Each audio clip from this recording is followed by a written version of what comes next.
La menuiserie avec des outils à main, c'est une activité que je trouve absolument fascinante. Ça fait quelques temps que je m'y suis mis maintenant. Et comme mon kit de base diffère assez drastiquement de ce que je vois circuler comme information par ailleurs sur internet et autres, je vous propose de vous montrer ce que j'estime être la version économique des outils nécessaires pour commencer à se mettre à faire de la menuiserie avec des outils à main dans de bonnes conditions. Je démarre avec cette vidéo, une toute nouvelle série sur la menuiserie à la main. Franchement orienté, petit budget, petits espaces, petite réalisation. Donc je vous présenterai dans les semaines et les mois à venir des vidéos sur des réalisations, sur de l'outillage avec des explications plus détaillées. Et également des vidéos sur les techniques, des plus simples aux un peu plus compliquées. Mais en général, je trouve que, notamment sur YouTube, il y a beaucoup de choses très très compliquées parce que ça impressionne beaucoup les gens. Mais dans la réalité, c'est bien de faire simple. Après, commençons par le commencement. Il faut d'abord s'équiper, donc c'est parti, on voit l'outillage.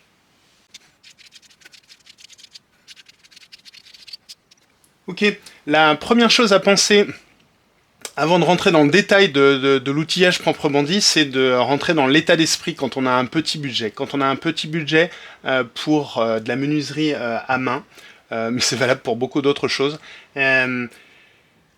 Moi je pense que la première chose à penser, c'est qu'il faut essayer d'avoir le minimum d'outils. Minimum d'outils. Parce que c'est là que vous ferez le maximum d'économies. C'est pas tant, on imagine souvent que petit budget veut dire tous les outils à moins cher, mais si vous avez une liste d'outils longue comme le bras, dont la moitié ne va pas vous servir dans les premiers temps, en fait ça va vous coûter 2 fois plus cher. D'accord? Donc la première chose à considérer, c'est vraiment d'avoir le minimum d'outils. La liste que je vais vous proposer, j'imagine bien par certains qui font de la menuiserie, ça va leur paraître absolument ridicule comme outil. Ils vous diront ah mais non, il faut rajouter ça. Oui, dans l'absolu, dans une optique de menuiserie où on a le maximum de confort pour faire plein de choses. Oui, il faut plus d'outils, mais au début, on peut faire plein de choses avec un nombre d'outils assez réduit. Donc c'est ça que je vous propose moi dans cette vidéo. Ensuite, le deuxième point, c'est d'essayer d'aller vers le maximum de qualité. Bien sûr, la fameuse quadrature du cercle, le maximum de qualité pour un prix relativement honnête. Ça, dans un certain nombre d'outils, pas tous, hein, mais un certain nombre, ce qui va vous permettre ça, c'est notamment d'aller chercher de l'occasion.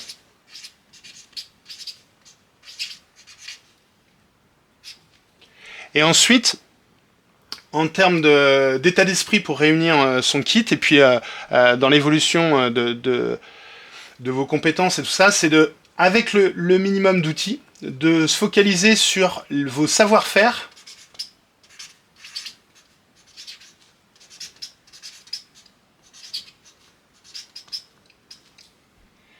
c'est de se focaliser sur votre savoir-faire avec ce kit minimum d'outils.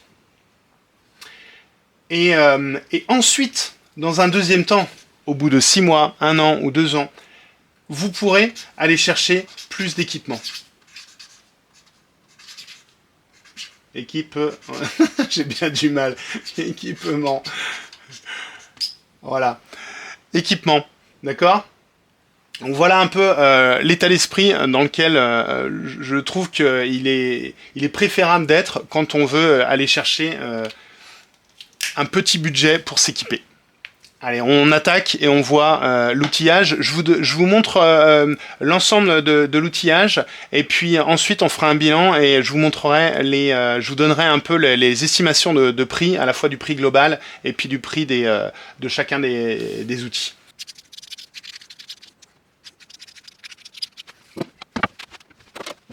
Ok, on va commencer par le commencement. Quand on a son bois, on est obligé de le préparer.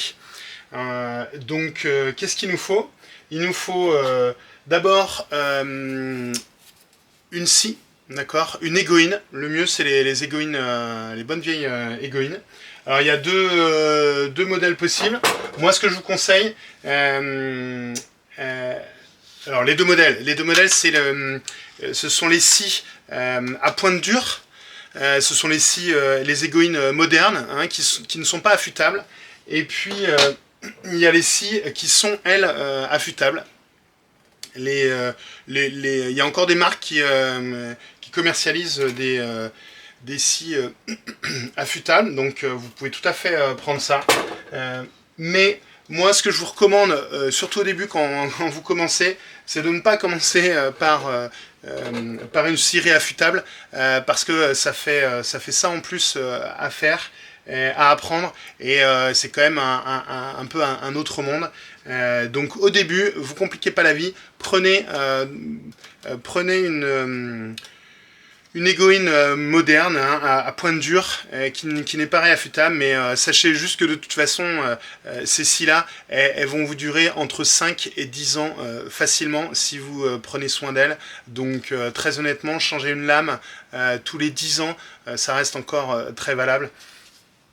Donc pas de souci, sachant que voilà, on verra les prix tout à l'heure, mais c'est assez ridicule.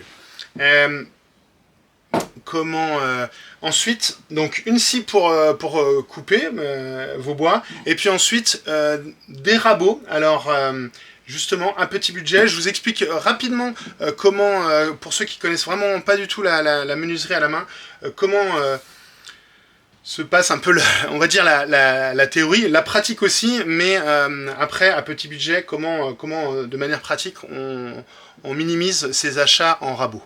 En fait, là, je vous présente deux rabots. Idéalement, on a ce qu'on va appeler un riflard. Ça, c'est considéré comme un peu petit pour être un riflard. Un riflard, c'est quoi? C'est un rabot c'est un peu la pelleteuse, on va dire, pour parler clairement. C'est un peu la pelleteuse du travail du rabot pour la préparation des bois. C'est un rabot qui va avoir une lame courbe pour enlever le maximum de matière rapidement. Moi, depuis plusieurs années, j'utilise un rabot qui n'est a priori pas fait pour ça, mais parce que c'est parmi les rabots les moins chers qu'on trouve d'occasion, j'ai pris un Stanley numéro 4. En l'occurrence, le mien, il date un peu de Mathusalem, il date des années 1890, et il fonctionne encore parfaitement bien. Donc, ça, c'est la première étape. On dégrossit, on enlève le maximum de matière pour arriver à quelque chose d'à peu près plan. Et ensuite, pour vraiment rendre la planche bien plane, d'accord, c'est un peu en machine ce qu'on appellerait la dégauchisseuse, d'accord. Ça vous rend l'ensemble de la surface bien plate. C'est ce qu'on appelle la varlope, d'accord. C'est des rabots qui sont assez grands. J'en ai un ici en bois, là, il n'y a plus les... Je suis en train de réaffûter la lame, mais ici, le fer, mais ici, vous en avez une en version bois, d'accord? Mais ça, en fait, au début, quelque part, vous n'en avez pas besoin, en tout cas pas immédiatement. Donc, déjà, ça vous fait une première économie, on enlève, on n'a pas besoin de celui-là. Pourquoi ? Pourquoi? Tout simplement, c'est parce que si vous prenez un rabot de taille moyenne, celui-là est presque un petit peu petit, et qu'en plus, de toute façon, le mieux c'est de commencer par des réalisations assez petites au début, eh bien, vous allez pouvoir vous contenter de celui-là, avec, par contre, deux fers de rabot, un qui sera bien courbe au niveau du tranchant, et un qui sera un peu plus plat. Faut savoir que les fers de rabot en menuiserie ils sont jamais totalement plats. Il faut au moins que les coins soient un petit peu de biais pour pas que ça accroche dans le bois. Mais on verra ça plus tard. Donc, ce seul rabot vous suffit pour faire les trois étapes. La troisième étape dont je n'ai pas parlé, c'est tout simplement la finition. D'habitude, moi, pour être clair, moi je n'en ai pas parce que d'autres rabots de finition, parce que ce rabot-là est considéré comme un rabot de finition. Donc au final, moi j'utilise ce rabot-là pour pour les 3 étapes à l'occasion. Quand je fais des toutes petites choses, je ne m'embête pas avec ma varlope. Elle est, ça c'est une varlope en métal, c'est une Record, la numéro 8. Elle est extrêmement lourde, donc si j'ai des choses assez grandes, je planifie avec ça, mais quand j'ai des choses petites, je fais tout avec ça. Donc j'ai deux fers, un courbé, un plat, et ça me fait la totalité du travail. Donc voilà, un rabot. Idéalement, là par exemple, là c'est le Stanley numéro 4, donc la plupart des gens a priori ne vous conseilleraient pas le numéro 4, mais moi je vous dis c'est possible. Après, en général, ce qui est considéré comme le riflard un peu de légendaire chez Stanley, c'est le Stanley numéro 5. Mais en l'occurrence, en occasion, le Stanley numéro 5, en règle générale, est nettement, enfin un petit peu, voire nettement plus cher que le numéro 4, parce que le numéro 4, il y en a eu des milliers et des milliers de sorties à l'époque, à la fin du 19e et au début du 20e. Donc en occasion, on peut encore en trouver à des prix tout à fait raisonnables. Ok, j'arrête avec le rabot, et donc il vous faut donc, alors je range ma scie. Je range ma scie réaffûtable, et moi je vous propose ici le kit de base, un rabot Stanley numéro 4 ou numéro 5, si vous arrivez à trouver ça sur le bon coin à un prix relativement raisonnable, et une scie à pointe dure, moderne, une Egoin, et avec ça, la préparation des bois, c'est tout ce qu'il vous faut. Pour ce qui est de l'assemblage des pièces entre elles, il va vous falloir 2 types d'outils. Il vous faut une scie avec une dentition beaucoup plus fine que l'Egoin qu'on vient de voir, l'Egoin dont j'ai parlé tout à l'heure. C'est une dentition qui est assez large, et les dents sont relativement écartées entre elles pour avancer vite, mais du coup faire un travail relativement grossier. Il vous faut une scie avec des dentitions, donc avec une dentition beaucoup plus fine pour faire un travail beaucoup plus propre. Et sinon, donc, deuxième type d'outil, ce sont les ciseaux à bois. Un petit, moi j'ai pris un 6 mm, mais là il n'y a rien de gravé dans le marbre. Par contre, je pense qu'avoir 3 ciseaux à bois, et dans un premier temps 3 seulement, ça suffit. Un petit pour vraiment passer dans les petits, tous les petits espaces, notamment les queues d'aronde et autres. Il y a vraiment besoin de pouvoir accéder aux petits espaces. Moi j'ai un 12 mm, un ciseau à bois 12 mm. Vous voyez que celui-là, j'ai même enlevé la petite férule là, qui est traditionnellement pour les ciseaux japonais, parce que comme j'utilise principalement à la main, je trouvais que ça me gênait un petit peu, donc je l'ai littéralement enlevé. Donc voilà, on peut personnaliser ces outils à peu près comme on l'entend. Et ici, j'ai un 24 mm, qui est un peu plus gros, qui est à la limite un petit peu gros, trop gros presque. Je vous conseillerais plutôt un 20 mm, un 2 cm de large. Je serais plutôt mieux avec juste un 2 cm, mais voilà, pareil, ça me va bien aussi. Donc 3 ciseaux à bois, dans un premier temps, ça vous suffit largement. Juste une chose dont j'ai oublié de parler pour ce qui concerne les outils d'assemblage. Bien sûr, il vous faut un outil de frappe pour utiliser les ciseaux à bois.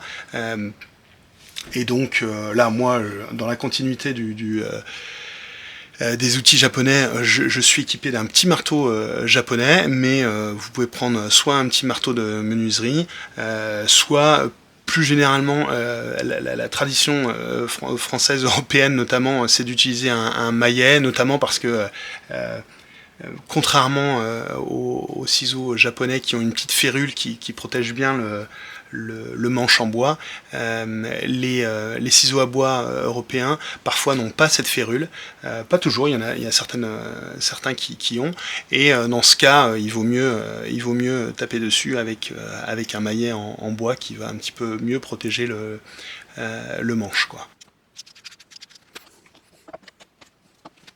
On en a les éléments de base pour le marquage. Bien sûr, un crayon, d'accord, crayon de menuisier charpentier, un mètre ruban. Vous pouvez aussi prendre un mètre pliant. Moi, je suis assez familier du mètre ruban et j'aime bien ce type de mètre. Donc, c'est ce que j'utilise en règle générale. Je n'ai pas de mètre pliant. Mais voilà, certains affectionnent aussi le mètre pliant. Donc, à vous de voir. Un couteau. Un couteau, à quoi ça sert? C'est pour vraiment faire des marquages très fins, et puis en menuiserie on a besoin de faire des marquages non seulement très fins, mais au bout d'un moment à bien couper la fibre pour préparer certaines coupes qui pourront être vraiment très précises. Donc un couteau, il n'y a pas de règles précises. Moi j'ai ce type de couteau là, le Mora 120. En l'occurrence je fais beaucoup de sculpture au couteau par ailleurs, donc c'est le couteau que j'utilise aussi pour sculpter. Bien sûr une équerre. Moi je vous conseille très honnêtement ce type d'équerre, c'est ce qu'on appelle une équerre combinée. Je ne vais pas vous faire le détail dans cette vidéo de l'équerre combinée, mais vous voyez que c'est une équerre qui coulisse. C'est pour moi l'équerre la plus polyvalente, tout simplement parce que on va pouvoir, avec elle, vous n'allez pas forcément avoir besoin d'un trusquin, d'accord. Ceux qui veulent un trusquin en plus, un trusquin c'est ce qui permet de tracer les largeurs sur les pièces de bois. Moi j'utilise très souvent et quasi en fait exclusivement l'équerre combiné là, pour faire ça, et donc je trouve ça très bien. Après, de la même manière, au bout d'un moment, on peut continuer à s'équiper, et s'équiper notamment d'un trusquin, mais en attendant, comme premier achat, l'équerre, c'est parfait, parce que ça fait plein de choses, et on verra ça dans une prochaine vidéo. Et bien sûr, une règle, d'accord, une grande règle pour pouvoir faire les tracés comme on le souhaite. Maintenant, on en arrive au perçage, le perçage à la main. La toute première chose que je vous conseille de vous procurer, c'est tout simplement ce qu'on appelle une chignole. Les chignoles, les vieilles chignoles à la main. Il y a plein de marques qui faisaient ça à l'époque. Ici, j'en ai une de chez Peugeot Frères. Peugeot, à l'époque, il faisait énormément, il faisait largement pas que des voitures, il faisait énormément de types de machinerie, on va dire, toute simple. Et donc il y en a beaucoup. Ça vaut vraiment pas cher du tout. On verra ça tout à l'heure là, mais ça vaut vraiment pas cher du tout sur le Bon Coin. Donc faut pas hésiter. Et bien sûr des mèches. Est-ce que je vais réussir à les prendre? Oui. Et bien sûr des mèches. Hein. Pour les connaisseurs, vous verrez que ce ne sont pas des mèches à bois, hein, ce sont des mèches métal en fait. Moi, pour avoir utilisé, j'en utilise encore des mèches à bois, mais je trouve qu'elles ne durent à peine aussi longtemps que les mèches métal. Alors c'est un petit peu plus, un petit coup de main à prendre pour réussir à bien faire le travail, surtout au début avec des mèches à bois, avec des mèches métal, mais moi je préfère les mèches métal maintenant, donc mais pas de souci. Sinon vous prenez des mèches à bois, j'en ai là. Ce qui est intéressant avec les mèches à bois, c'est qu'elles ont vraiment une pointe. Alors il y a différents types de mèches à bois, mais souvent elles ont une pointe. Et est-ce qu'on arrive à faire le focus là? Oui. Elles ont une pointe, ce qui permet de vraiment vous définissez l'endroit où vous voulez faire votre perçage, et donc du coup vous avez vraiment un guide bien précis. Voilà pour le perçage. Si vous voulez percer du plus gros, ce qui n'est pas forcément très courant en menuiserie, mais si vous voulez percer un petit peu plus gros, il vous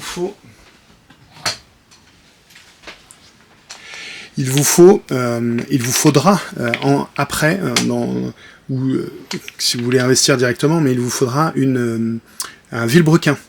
Et là, un vilebrequin, ça permet de percer plus gros. On peut mettre des plus grosses mèches dedans, et ça fonctionne également très bien.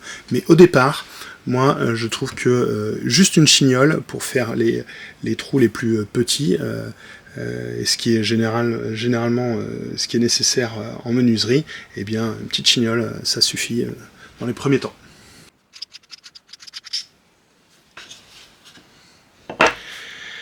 Et dernière chose qu'il vous faut, bien sûr, c'est du matériel d'affûtage, parce que forcément, il vous faut affûter principalement vos ciseaux à bois et puis vos fers de rabot. Au début, le kit que je trouve le plus simple et moins cher, le kit d'affûtage le plus simple et moins cher, c'est de vous procurer une pierre d'établi combinée. Alors ici en pierre japonaise, mais vous l'avez aussi à l'occasion en pierre naturelle ou en pierre diamant, mais là le prix en général n'est pas le même. Donc les moins chères, celle-ci, je sais plus laquelle mais c'est en japonaise, ils font ça chez Sun Tiger ou chez Naniwa, et c'est certainement pas les meilleures pierres, hein, celles qui enlèvent de la matière le plus rapidement et tout ça, mais elles ne sont pas très chères. En général, elles sont aux alentours de mémoire de 30 €, et elles sont tout à fait correctes au début pour un budget relativement restreint. Et puis en plus de ça, donc quand je dis pierre combinée, il vous faut du coup, c'est pour avoir un grain gros et un grain fin. Et ça, en général, ça suffit pour faire plus des 3/4 du travail. Et puis en plus de ça, il vous faut, je ne sais pas si on voit bien, une petite pièce de cuir que vous collerez par exemple comme moi là sur du CP, et sur laquelle vous appliquerez de la pâte à polir, et c'est ce qui donne le dernier travail de finition, soit du fer de rabot, soit des ciseaux à bois, pour avoir un tranchant le plus impeccable possible. D'accord ? Donc voilà, simple et efficace. Ok, donc maintenant qu'on a vu le détail, on voit l'ensemble du kit ici, hein, vous voyez qu'il reste quand même assez simple, assez basique, assez limité, et donc on en revient au coût tout simplement. J'imagine que ça vous intéresse aussi, et du coup on va commencer ici dans l'ordre dont on a parlé au début. Un rabot, il faut compter un rabot polyvalent comme ça, soit un numéro 4 ou un numéro 5. Encore une fois, comme je disais tout à l'heure, très honnêtement, je pense que vous aurez plus de facilité à trouver un numéro 4 à prix relativement correct. Sur le Bon Coin, en général, on arrive à en trouver vers 70-80 €. Après, il existe aussi de très bons rabots, notamment en bois. Faut pas négliger les rabots en bois, parce que les rabots en bois, ils sont vraiment excellents. Ils glissent vraiment très bien sur le bois, donc c'est beaucoup moins de fatigue en général. Et il existe de très bons rabots en bois, notamment une marque allemande qui fait ça, mais je pourrais en parler plus en détail, et qui est à peu près dans les mêmes prix, et je pourrais en parler plus en détail dans les vidéos dédiées aux différents outils spécifiques. Une Egoin moderne typique, c'est toujours aux environs de à peu près, on va dire, entre 30-35 €, vous en trouverez d'excellentes, donc vous n'allez pas vous ruiner avec ça. Un petit marteau classique de menuiserie, alors le modèle japonais, pas exactement, mais sinon un petit marteau classique de menuiserie ou un maillet, vous allez trouver ça à 10-15 €. Des ciseaux à bois, pareil, sans doute pas les japonais, les modèles japonais, mais sinon des ciseaux à bois de menuiserie classiques pour débutants, qui sont très bien et que vous garderez très longtemps. Il y a notamment une marque, il y en a plusieurs, hein, mais la marque Narex, qui fait de très bons ciseaux à bois pour débutants, et c'est de mémoire, c'est à peu près 8 € le ciseau à bois, donc vous voyez, ça vous fait 3 ciseaux à bois à 25, on va dire 30 € pour arrondir, c'est quand même très correct. Ensuite, pour ce qui est du marquage, vous avez des équerres combinés qui sont très bien. La marque Stanley notamment fait des équerres combinés. Parfois il faut regarder, elles ont parfois des petits défauts, mais en général elles sont très très bien, et elles coûtent aux environs de 20 €. Un couteau, vous prenez à peu près n'importe lequel. Ce qui est bien souvent, c'est d'avoir une pointe assez fine, pour permettre de vraiment bien venir couper les fibres, et des couteaux très bien à pointe fine comme ça, vous en avez énormément à 20 €, quoi. Pareil, un petit mètre à ruban, vous en aurez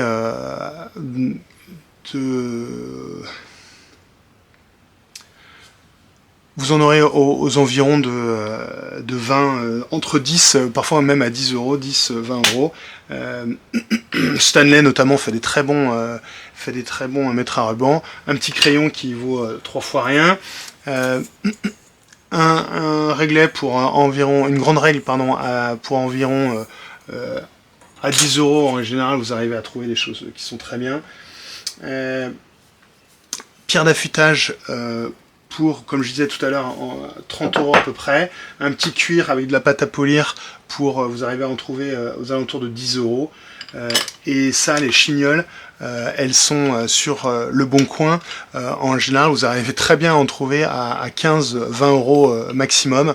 Donc voilà à peu près pour le détail. Ce qui vous fait un budget global d'à peu près à peine 300 €. On va dire 300 €. Ça, c'est vraiment si vous débutez en n'ayant aucun outil chez vous. Parce que si vous bricolez un minimum, très certainement, vous allez au moins avoir probablement une aiguille, un crayon, un mètre ruban, et puis, qu'est-ce que vous allez avoir d'autre très probablement des mèches aussi, et puis un marteau. Donc si vous bricolez déjà un peu et que vous avez déjà ces outils-là, eh bien voilà, votre budget il descend déjà à 200, un peu moins de 250 quoi. Donc c'est pour dire à quel point la menuiserie à main, c'est vraiment une activité de travail du bois qui est très accessible, et avec ça, vous allez déjà pouvoir faire pas mal de choses, des petites choses au début. Donc voilà, un kit minimaliste pour prendre le minimum de place chez vous, pour limiter le trou dans votre portefeuille, mais en même temps pour pouvoir faire un maximum de choses en menuiserie. Là, il y a déjà beaucoup à apprendre. La première chose à apprendre, c'est d'apprendre à fabriquer une boîte. Et c'est justement ce que je vous propose dans la prochaine vidéo. Fabriquer la première boîte qui vous sert le plus, c'est votre propre caisse à outils pour ranger justement tout ce kit minimaliste. Allez, on se retrouve dans la prochaine vidéo, et en attendant, à vos outils.